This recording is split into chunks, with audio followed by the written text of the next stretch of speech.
रायगड, महाराष्ट्रासह देश विदेशातील ताज्या बातम्या पाहण्यासाठी मॅक्स इंडिया लाईव्ह चॅनलला सबस्क्राईब करा आणि बेल आयकॉन दाबायला विसरू नका.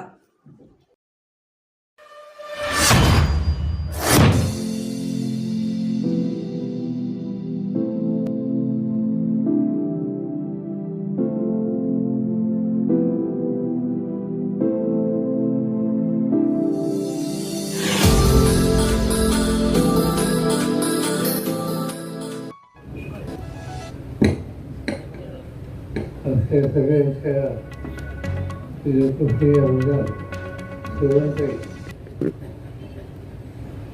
या ठिकाणी या शिवैक्षक ज्यांनी आयोजित केली ते विविध बातमी राज्य सरकारचे पाचबंधारे खर्चाच्या कार्यकारी अभियंता अन्य सगळे सरकारी आणि बंधूंनी एका महत्त्वाच्या प्रश्नाची मांडणी करण्यासाठी आजची ही बैठक आहे. जिल्ह्यात शेती करणारे आपल्याला एकेकाळी पाण्याची कमतरता होती. वसंतराव दादा पाटील यांच्या नेतृत्वाची जबाबदारी त्यांच्याकडे द्यावी होती. त्यावेळी त्यांनी मोठ्या प्रमाणात सांगलीमध्ये उपसा सिंचन योजनेचे कार्यक्रम राबवले. कृष्णेचं पाणी होतं,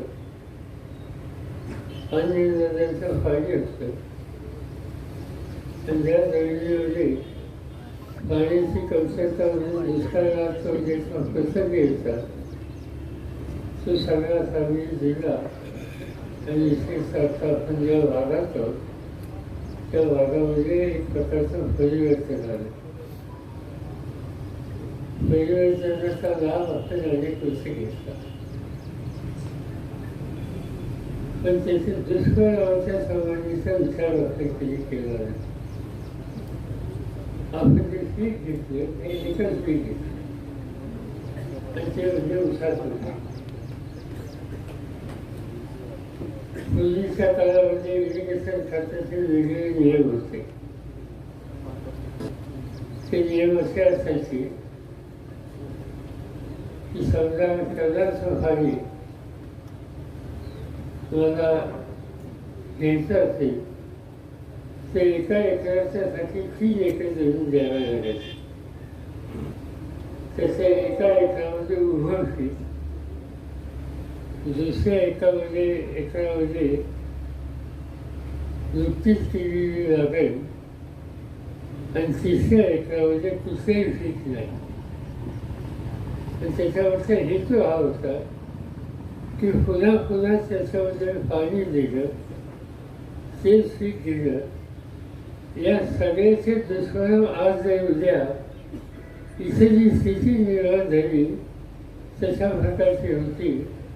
आणि त्यावर एका स्थिर ही पद्धत महाराष्ट्रामध्ये पाचबंधारे खात्याच्याकडून एका काळामध्ये होत. तिचं बदल आम्ही सगळ्यांनी ती पद्धत सोडली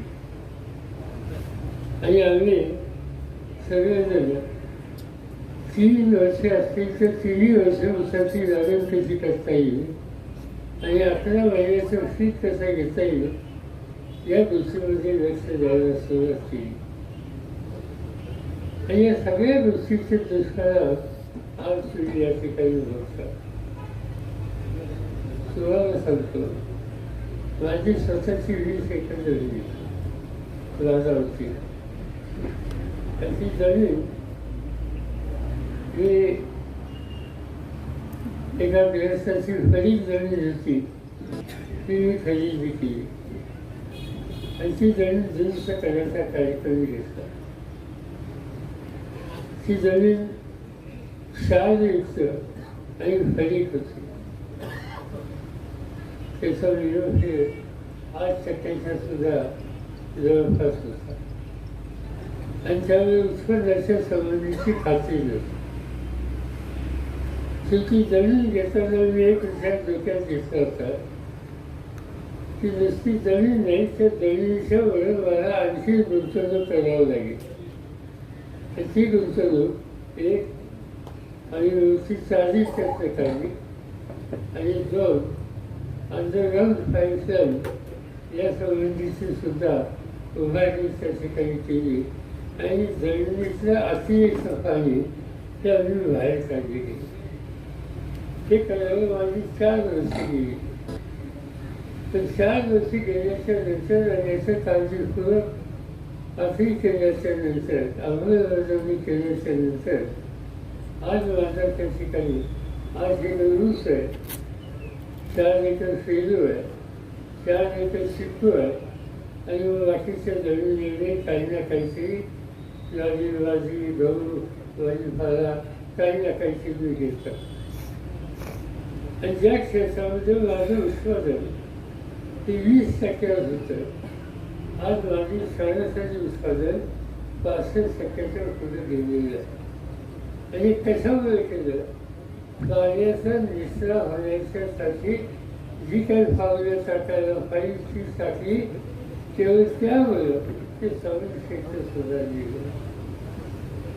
आपण उसाचं पीक घेतो, मी कधीतरी असं बोलतो लोकांना राग येतो आणि राग हे असंच बोलतो त्याचं कारण उसाचं पीक माझ्यावरती आयुष्याचं पीक आहे.